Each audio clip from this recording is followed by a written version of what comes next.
शेतकरी मित्रांनो नमस्कार. ग्रीनवुड ॲग्रीमध्ये पुन्हा एकदा सर्वांचं स्वागत आहे. मित्रांनो आज आहे 17 सप्टेंबर 2025. कापूस दरामध्ये नवीन अपडेट आहे, तर ती अपडेट आपण जाणून घेणार आहोत आणि आजचे बाजारभाव काय आहेत हे आपण जाणून घेणार आहोत. बऱ्याच लोकांना असं वाटत असेल की हे जे भाव आहेत हे चुकीचे आहेत, परंतु मित्रांनो मी काही मूर्ख नाही आहे, किंवा तुम्हाला जर असं वाटत असेल की हे भाव खोटे आहेत तर तुम्ही मूर्ख आहात 100%. कारण तुम्हाला ह्या गोष्टी कळत नाही आहेत आणि म्हणून तुम्हाला अजूनही हे मार्केट समजत नाही. म्हणून मी तुम्हाला मागच्या वर्षीपासून हे अपडेट द्यायला सुरू केलं आहे, जेणेकरून तुम्हाला समजलं पाहिजे की मार्केट एक्झॅक्ट कोणतं आहे आणि किती आहे. मार्केट समजून घ्या तरच तुमचा फायदा होईल. आज CCI केंद्र उभं राहिलेत, परंतु CCI केंद्र सगळ्याच शेतकऱ्यांचा कापूस घेऊ शकत नाही. याचं कारण असं की महाराष्ट्रामध्ये जवळजवळ 25% शेतकरी असे आहेत की ज्यांची खातेफोड झालेली नाही आहे. मिश्र सातबारा आहे, म्हणजे एकाच सातबाऱ्यामध्ये सगळी नावं आहेत आणि त्यामुळं ह्या गोष्टी तुम्ही समजून घ्या. ह्या तुमच्या फायद्याचे आहेत, माझ्या फायद्याच्या नाही आहेत. मला जर फायदा करायचा असेल तर मी फक्त येईल, रेट सांगेल आणि व्हिडिओ बंद करेल. ह्या गोष्टी समजून घ्या, नाहीतर मग रोजच्यासारखं आपलं मी येणार आणि तुम्हाला फक्त भाव सांगणार आणि व्हिडिओ बंद करणार. याच्यामध्ये तुम्हाला फायदा जर करून घ्यायचा असेल तर निश्चित करून घ्या, नाहीतर माझं काही फारसं वावगं याच्यामध्ये ठरत नाही आहे. मी थोडंसं स्पष्ट बोलतो कारण आमच्या रक्तात छत्रपतींचं रक्त आहे. ज्या गोष्टी पण मी बोलतो ह्या सरळ सरळ आणि तोंडावर बोलतो. मी फक्त पैशासाठी करत नाही. जर पैशासाठी करायचं असेल ना तर याच्यापेक्षा 1000 कंटेंट माझ्याकडे उपलब्ध आहेत. त्यामुळं थोडासा गैरसमज तुमच्या डोक्यामध्ये जो असेल तर काढून टाका. कारण बाकीचे लोक करत असतील व्ह्यूसाठी, मी व्ह्यूसाठी करत नाही. माझ्याकडं व्ह्यूजसाठी जर करायचं असेल तर भरपूर 1000 कंटेंट माझ्याकडे पडलेले आहेत. त्यामुळं थोडंसं तुम्ही समजून घ्या, ह्या गोष्टी तुमच्यासाठी आहेत ना की माझ्यासाठी. तर चला जाणून घेऊया 17 सप्टेंबर 2025चा कापूस बाजारभाव. गठन रेट काय आहे. आता लोकांना हेच कळत नाही 54,600 काय आहे. तर फक्त कमेंटमध्ये काहीतरी उलटसुलट काहीतरी कमेंट मारायच्या.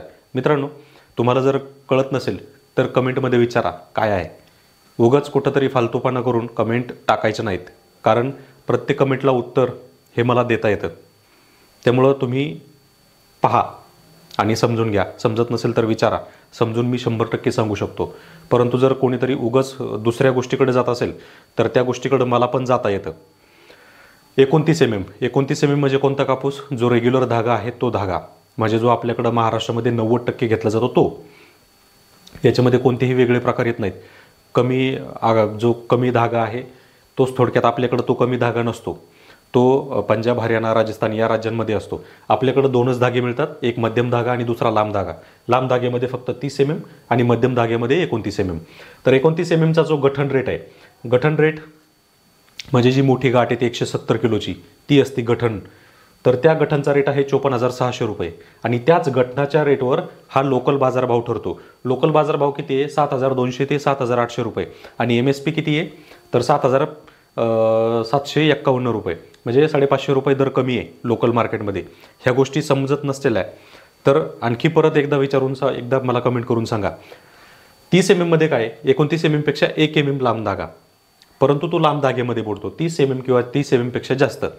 तर त्या धाग्याचा जो रेट आहे, आता इथं 54,600 रुपये, तर त्याच्यापेक्षा 500 रुपये दर याचा जास्त आहे. साधारण 55,100 ते 55,200 रुपये एवढा दर 30 mmचा आहे आणि त्याचा रेट किती आहे? साधारण 7,800 रुपयापासून 8,300 रुपयापर्यंत. परंतु 30 mmचा MSP किती आहे? लांब धाग्याचा MSP जो आहे 8,150 रुपये. तर याचाही रेट MSP पेक्षा कमी आहे. तर आता हे झाले तुमचे दोन धाग्यांमधले रेट. आता इतर राज्यांमध्ये काय रेट आहेत? तर इतर राज्यांमध्ये जे गठनचे रेट आहेत तर हे मध्य प्रदेश, पंजाब आणि हरियाणा या 3 राज्यांचे एकच रेट आहेत. किती? 54,600 रुपये, जे की महाराष्ट्रामध्ये आहेत. एकट्या गुजरातमध्येच फक्त 55,500 रुपये दर आहे, म्हणजे आपल्यापेक्षाही 900 रुपये जास्त. म्हणजे सरासरी मार्केटचा जर हिशोब केला तर जवळजवळ 500 ते 600 रुपये रेट त्यांचा जो आहे हा कापसाचा जास्त आहे. गठनचा तर ऑलरेडी 900 रुपये जास्त आहे.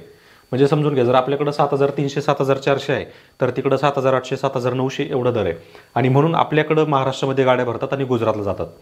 त्यानंतर राजस्थानमध्ये आहे 54,500 रुपये, आपल्यापेक्षा 100 रुपयाने गठन कमी आहे. तेलंगणा, ओडिशा आणि कर्नाटक. आता तेलंगणा, ओडिशा आणि कर्नाटक हे थोडेसे ऑफ राज्य आहेत. इथं कापसाचं जे उत्पादन आहे जेवढं महाराष्ट्रामध्ये होतं किंवा पंजाब, हरियाणा, मध्य प्रदेश, गुजरात, राजस्थान या राज्यांमध्ये होतं त्यापेक्षा कमी उत्पादन तेलंगणा, ओडिशा आणि कर्नाटकमध्ये होतं आणि त्यामुळं तिथं ट्रान्सपोर्टची पण सुविधा तेवढी कमी असते. त्यामुळे तिकडं रेट कमी असतो. तर तो रेट आहे 53,500 रुपये, म्हणजे सर्वसाधारण आपल्यापेक्षा 1,100 रुपये दर तिथं कमी आहे. आता हा झाला पूर्ण गठनचा रेट. म्हणजे अजून पण तुमच्या डोक्यात जर येत नसेल तर समजून घ्या, हा रेट गठनचा आहे जो मी तुम्हाला 54,000 55,000 रुपयामध्ये सांगतोय. आणि जो 7,200 7,800 पर्यंत सांगतोय तो आहे लोकल रेट. आणि अजून पण डोक्यात घालून घ्या, जर तुमच्या डोक्याला चालना येत नसेल किंवा तुमचं डोकं चालत नसेल तर थोडक्यात सांगतो, कापूस 8,000 किंवा 8,500 पेक्षा जास्त पुढे जाणार नाही. उगच स्टॉक करून कापूस काळा करून घेऊ नका, कारण ऑलरेडी कापूस अर्ध्या शेतकऱ्यांचा वाहून गेलाय, अर्ध्या शेतकऱ्यांची बोंड सडायला लागली आहेत.